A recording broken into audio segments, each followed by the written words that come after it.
Hello everyone, welcome back to my channel. आज हम Indian history का एक और इम्पोर्टेंट टॉपिक पढ़ने जा रहे हैं, rise of Magadh. Last class में हमने क्या पढ़ा था? Rise of Mahajanapadas. तो हमने देखा था टोटल 16 महाजनपदस है, उनमें से मगध भी एक महाजनपद था।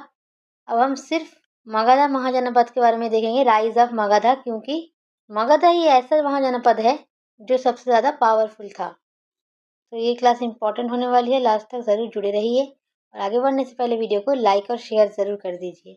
Creation, dedication, motivation. Mind Maps by Isha. अब देखिए, about Magadha empire. Powerful struggle began among Mahajanapadas in 6th century BC. 6th century BC में महाजनपदस के बीच पावरफुल स्ट्रगल चल रहा था। Magadha won this struggle. Magadh जो है, इसी ने इस स्ट्रगल को जीत लिया था। Later became a strong and powerful empire. उसके बाद ये एक स्ट्रॉन्ग और पावरफुल एम्पायर बन गया। लोकेशन क्या था मगध का? प्रेजेंट डे बिहार, पटना, गया, नालंदा डिस्ट्रिक्ट को लेकर जो बिहार का लोकेशन है वही है Magadh empire, present day location. Capital cities, early capital था राजगृह मगध का, बाद में लेटर से कैपिटल क्या है? पाटलिपुत्र। दोनों ही कैपिटल था मगध का, याद रखना, नाम इंपॉर्टेंट है। पॉलिटिकल सिस्टम क्या था? Monarchy. Kings held absolute power. जो किंग थे उनके पास एब्सोल्यूट पावर था। अब देखिए, causes for rise of Magadh. Strategic location, surrounded by rivers like Ganga, Son, Champa, providing water, trade routes and natural defence. Magadha जो था ये सराउंडेड था गंगा, सोन और चंपा रिवर से, जिससे वाटर, ट्रेड और नेचुरल डिफेंस में इजी रहता था इनके लिए। ज्योग्राफी देखिए, रिच इन आयरन डिपॉजिट, जिसकी वजह से वेपन मेकिंग और agriculture and war tools making में मदद मिला है इनको। स्ट्रॉन्ग रूलर्स, बिम्बिसार, अजातशत्रु, महापद्मनंद जैसे स्ट्रॉन्ग रूलर्स भी थे। Powerful army, use of war elephants, large infantry and siege weapons. Advance administration देखिए, efficient tax collection, centralized government and use of Pataliputra as a administrative hub. Trade and economy में देखिए, Magadh was rich in agriculture. यहाँ पर देख ही रहे हैं हम कि सराउंडेड बाय रिवर्स था, तो इसका मतलब एग्रीकल्चर बहुत अच्छा था, हैंडीक्राफ्ट भी अच्छा था, तो ट्रेड भी अच्छा था। ट्रेड देखिए, पंच मार्क्ड कॉइन्स यूज्ड। ये सब कॉजेज है मगध के राइज के पीछे। अब देखिए, different dynasties of Magadh empire. ये आपको क्रोनोलॉजी भी याद रखना है, इसीलिए मैंने ऐसे एरो देकर आपको लिख दिया है ताकि आप वो सीक्वेंस याद रखिए। पहला हर्यंक डायनेस्टी, उसके बाद शिशुनाग डायनेस्टी, उसके बाद नंद डायनेस्टी। हर्यंक डायनेस्टी के राजा देखिए, बिंबिसार, अजातशत्रु, उसके बाद उदयभद्र। नाग दशक थे last ruler. Shishunaga dynasty, founder Shishunaga, उसके बाद कालाशोका। नंद डायनेस्टी, फाउंडर महापद्मनंद, उसके बाद धननंद। धननंद को हराकर चंद्रगुप्त मौर्य ने मौर्यन डायनेस्टी का स्टार्ट किया। तो नंद डायनेस्टी के बाद यहाँ पर क्या आएगा? मौर्यन डायनेस्टी। मौर्यन डायनेस्टी। तो ये जो मौर्यन डायनेस्टी है, ये हम अलग से किसी क्लास में पढ़ेंगे, क्योंकि ये इंपॉर्टेंट है, अलग से पढ़ने वाला चीज़ है। यहाँ पर हम सिर्फ देखेंगे हर्यंक डायनेस्टी, शिशुनाग डायनेस्टी और नंद डायनेस्टी। ठीक है। अब देखिए हर्यंक डायनेस्टी 544 BCE से 413 BCE तक हर्यंक डायनेस्टी चला।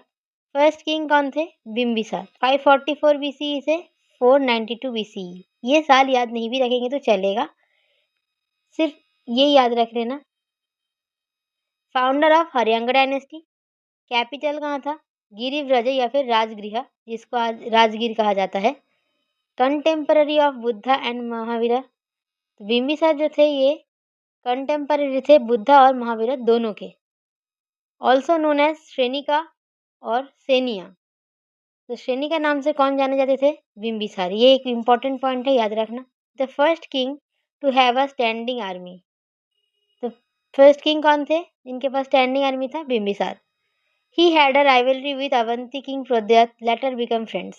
अवंती किंग प्रद्योत जो थे उनके साथ इनका राइवलरी था, शत्रुता थी, लेकिन बाद में ये फ्रेंड्स बन गए। He send his royal physician.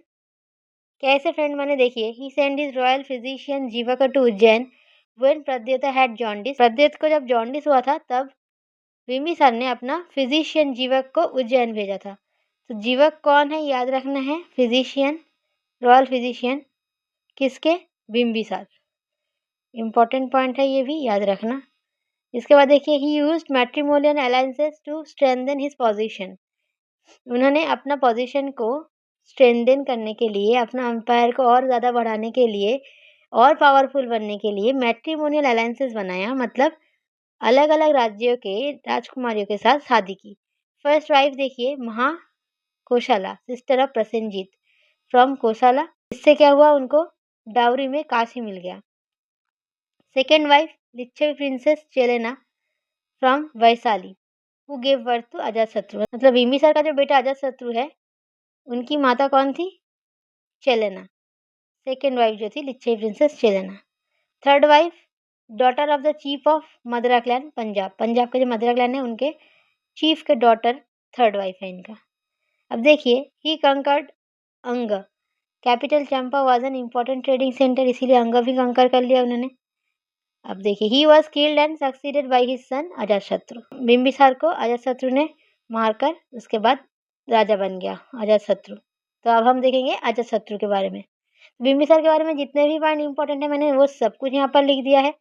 इससे बाहर कोई इतना इंपॉर्टेंट पॉइंट है नहीं, यही पॉइंट्स याद रखेंगे।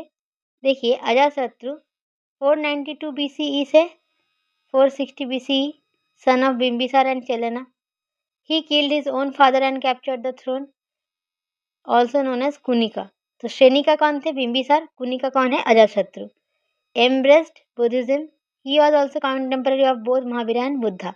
महावीर और बुद्धा दोनों के कंटेम्पररी थे, अजातशत्रु भी और बिंबिसार भी। He convened the first Buddhist council at Rajgriha just after the death of Buddha in 483 BCE।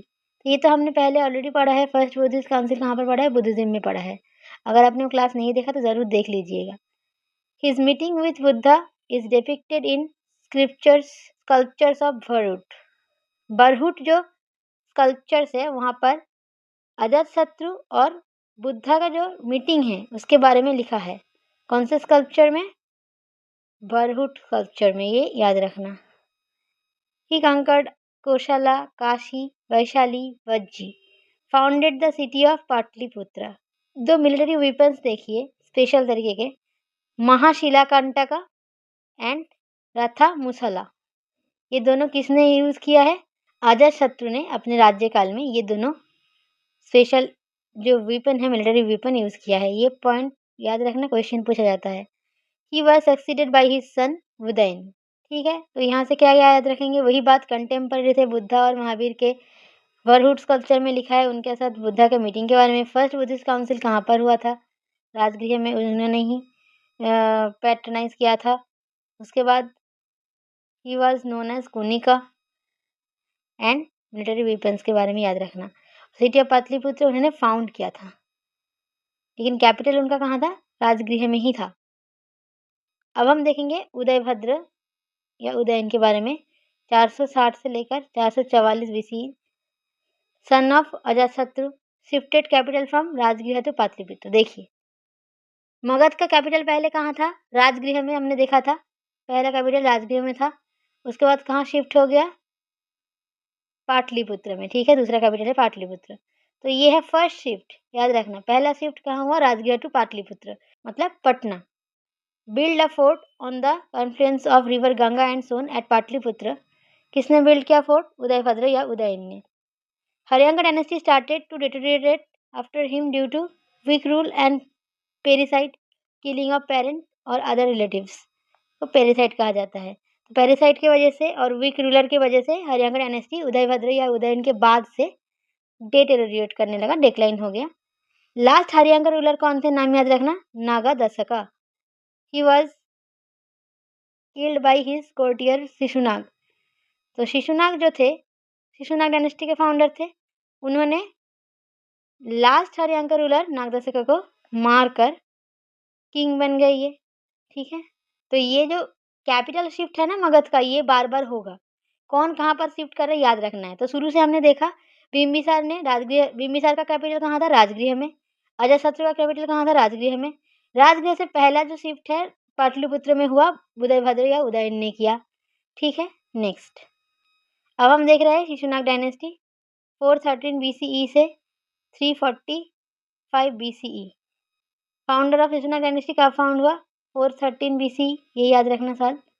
Initially he was minister of Nagadashaka, हमने देखा है, और लास्ट हरियांकर रूलर थे नागदशका, उनको मारकर उन्होंने शिशुनाग डायनेस्टी बनाया।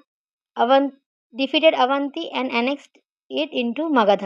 अवंती को डिफीट कर लिया और अवंती को मगध में इंक्लूड कर लिया। Temporary shifted the capital from Rajgriha to Vaishali. देखिए अब कैपिटल को उन्होंने क्या किया, राजगृह से कहाँ भेजा? वैशाली में। ये है टेम्पररी शिफ्ट। किसने भेजा था? शिशुनाग ने, याद रखना है।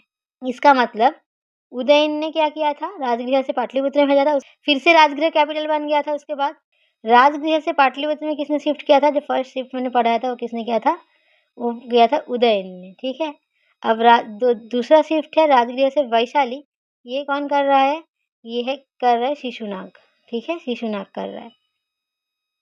Succeeded by his son Kalashoka. Kalashoka son of Shishunaga, also called Kakavarna. Second Buddhist council जो वैशाली में हुआ था, कलाशोका ने कंडक्ट किया था। ये हमने ऑलरेडी पढ़ा है, बार बार बोल रही हूँ, बुद्धिस्ट काउंसिल देख लेना बुद्धिज्म क्लास से। Made Pataliputra his capital instead of Vaishali. तो फिर से इन्होंने क्या किया? पाटलिपुत्र को अपना कैपिटल बना लिया। कैपिटल थर्ड शिफ्ट हुआ। थर्ड शिफ्ट कहाँ पर? Vaishali to Pataliputra. Killed by Mahapadmananda, founder of Nanda dynasty. अब नंद डायनेस्टी के जो फाउंडर है महापद्मानंद, उन्होंने कलाशोक को मार दिया और खुद क्या बन गए? राजा बन गए। ठीक है। कैपिटल शिफ्ट फिर से मैं बता रही हूँ। बिंबिसार का कैपिटल कहाँ था? राजगृह। ठीक है। अजातशत्रु का कैपिटल कहाँ था? राजगृह। उसके बाद उदयन ने क्या किया? राजगृह से शिफ्ट कर दिया पाटलिपुत्र में। ठीक है। उसके बाद शिशुनाग के टाइम पे कहाँ था? राजगृह, लेकिन राजगृह से शिफ्ट हो गया था वैशाली में। राजगृह टू वैशाली में शिफ्ट हुआ। कलाशोक ने क्या किया? कलाशोक ने क्या किया? उन्होंने वैशाली से फिर से पाटलिपुत्र में शिफ्ट कर दिया। अब देखिए नंद डायनेस्टी 345 BCE से 321 BCE। 345 में नंद डायनेस्टी फाउंड हुआ, 321 में मौर्य डायनेस्टी फाउंड हुआ, क्योंकि ये खत्म हो गया, मतलब वो फाउंड हुआ। अब देखिए महापद्मानंद के बारे में। He murdered Kalashoka to became the king. Founded first non Kshatriya dynasty, that is Nanda dynasty. तो महापद्मानंद नंद डायनेस्टी को फाउंड किया। ये नंद डायनेस्टी जो है ये फर्स्ट नन क्षत्रिय डायनेस्टी है। इससे पहले जितने भी डायनेस्टी फाउंड हुआ है सबके सब क्षत्रिय डायनेस्टी थे। ये पहला है, इंपॉर्टेंट है, याद रखना। Mahapadmananda is called the first historical emperor of India. Chandragupta Maurya को क्या बुलाया जाता था? First emperor of India. ये है first historical emperor of India. थोड़ा सा डिफरेंस है, याद रखना। Also called Ugrasen. महापद्मानंद को उग्रसेन बोला जाता था because of his large army. Sarva Kshatriyantaka, destroyer of all the Kshatriyas, क्योंकि नॉन क्षत्रिय थे इसीलिए इनको सर्व क्षत्रियंतक कहा जाता था। Ekarat, sole sovereign, who destroyed all other ruling princes. जितने भी प्रिंस थे, रूलिंग प्रिंस थे, सबको डिस्ट्रॉय कर दिया था और फिर सोल सोवेरीन बन गए थे, एकराट। ठीक है। तो उग्रसेन, एकराट, सर्व क्षत्रियंतका, ये तीनों जो निकनेम है किसके है? उपाधि है किसके है? महापद्मानंद के है, याद रखना। Added Kosala and Kalinga to Magadh. Kosala और कलिंग को ऐड किया कहाँ पर? मगध में। His reign lasted for 28 years. 28 साल तक उनका साम्राज्य चला। यहाँ से 2-3 चीज़ याद रखना, ये पॉइंट बहुत इंपॉर्टेंट है, सबसे ज़्यादा इंपॉर्टेंट है, याद रखना। ये पॉइंट भी याद रखना। उनके बाद धननंद बने, the last Nanda ruler, referred to as Agrammes और जेंड्रमेस इन ग्रीक टेक्स्ट। तो ग्रीक टेक्स्ट में धनानंद को एग्रमेस या जेंड्रमेस कहा गया है। तो अगर पूछा जाए किसको कहा गया है, धनानंद होगा आंसर। ये याद रखना, इंपॉर्टेंट पॉइंट है। Credited with the invention of Nandopakramani, a particular measuring standard. Nandopakramani जो है ये एक पर्टिकुलर मेजरिंग स्टैंडर्ड है, इसको इन्वेंट किसने किया था? धनानंद ने। Alexander invaded north west India during his rain. Alexander कब आए थे? 327 से 325 BC। तो ये धनानंद का टाइम पीरियड में आए थे अलेक्जेंडर, ये याद रखना। अलग से क्लास में हम अलेक्जेंडर के इन्वेशन पढ़ेंगे। Chandragupta Maurya, founder of Mauryan dynasty, with the help of Kautilya या चाणक्य जो कहा जाता है जिनको, ओवरथ्रू धनानंद। तो चंद्रगुप्त मौर्य ने कौटिल्य के मदद से धनानंद को हटाकर क्या बन गए, किंग बन गए। न्यू डायनेस्टी एस्टेब्लिश हुआ, मौर्यन डायनेस्टी। इसके बारे में हम पढ़ेंगे नेक्स्ट क्लास में, ठीक है। ये पढ़ेंगे नेक्स्ट क्लास में, इंपॉर्टेंट चैप्टर है, अलग से पढ़ेंगे। सबसे ज़्यादा इंपॉर्टेंट है मौर्यन डायनेस्टी, बहुत इंपॉर्टेंट है। गुप्त डायनेस्टी, मौर्यन डायनेस्टी बहुत इंपॉर्टेंट है, अलग से पढ़ेंगे हम। तो यहाँ से जो जो चीज़ मैंने बोला याद रखना, ये पॉइंट बहुत इंपॉर्टेंट है, याद रखना। एग्रामेज किसे कहा जा रहा है, धनानंद को। उग्रसेन कौन है, महापद्मनंद। यहाँ पर आपके लिए क्वेश्चन ऑफ द डे है, इसका जवाब आप कमेंट सेक्शन में देंगे। तो आज का क्लास इस कोट के साथ ख़त्म करते हैं, 1 डे और डे 1 यू डिसाइड। सोचिए आपको आज पॉलिटी रिवीजन करना है, तो या तो आज करेंगे, आज के दिन को डे 1 बना देंगे अपना, डे 1 बनाएंगे आज के दिन को, या फिर आप 1 डे मतलब फिर कभी करने के लिए वो चीज़ रख देंगे। ये आपको ही डिसाइड करना है कि आज ही डे 1 है आपका, या फिर 1 डे के लिए आप वो काम को पेंडिंग रखेंगे। अगर आप आज को डे 1 बना के चलते हैं तो ज़रूर आपको सक्सेस मिलेगी, वरना फिर कभी करना है करके सोच लिया तो फिर आपको तो पता ही है क्या होगा। तो यही तक थी आज की क्लास। पीडीएफ आपको टेलीग्राम चैनल पे मिल जाएगी। चैनल को सब्सक्राइब नहीं किया है तो ज़रूर कर लीजिए। अगर क्लास पसंद आई हो तो लाइक करिए, कमेंट में बताइए किसी और टॉपिक पे वीडियो चाहिए तो। मिलते हैं अगले वीडियो में, तब तक के लिए जय हिंद।